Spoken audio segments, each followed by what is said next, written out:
Bonjour, j'espère que la rentrée s'est bien passée pour vous tous. Je profite du beau temps pour vous faire une vidéo à l'extérieur. Aujourd'hui, je vais te parler de taux de rebond. Qu'est-ce que c'est? Cette information est accessible sur Google Analytics à partir de l'accueil.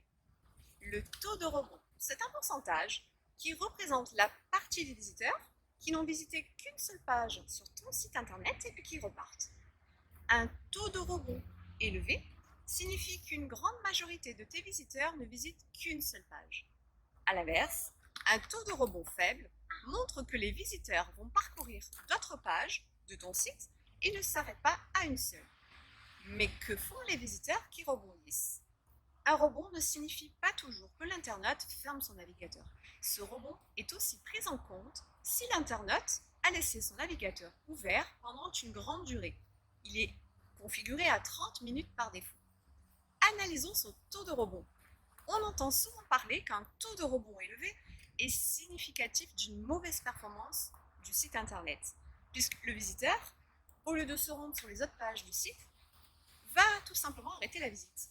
Et pourtant, ce taux de rebond élevé n'est pas forcément un indicateur de non-performance. Voyons voir sur les sites marchands. Pour un site e-commerce, il est recommandé d'avoir un taux de rebond faible. Le but de ce type de site est de mener les visiteurs à demander un devis ou acheter un produit.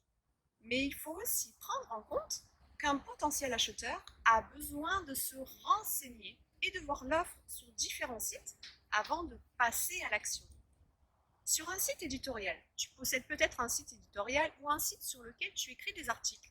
Il est normal d'avoir un taux de rebond élevé lorsque les visiteurs cherchent simplement à lire l'article qui les intéresse, puis repartent de cette page.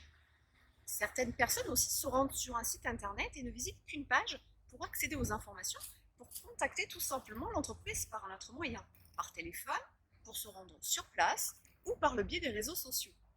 Le taux de rebond n'est pas à lui seul assez significatif pour affirmer qu'un site n'est pas performant. Il faudra aussi évaluer sa performance à partir d'autres indices, comme par exemple le taux de retour. Toi aussi, tu as une question. Tu aimerais qu'on y réponde? Tu peux nous contacter sans plus attendre. Rendez-vous jeudi prochain pour une toute nouvelle réponse en vidéo sur le web et vous. À très vite!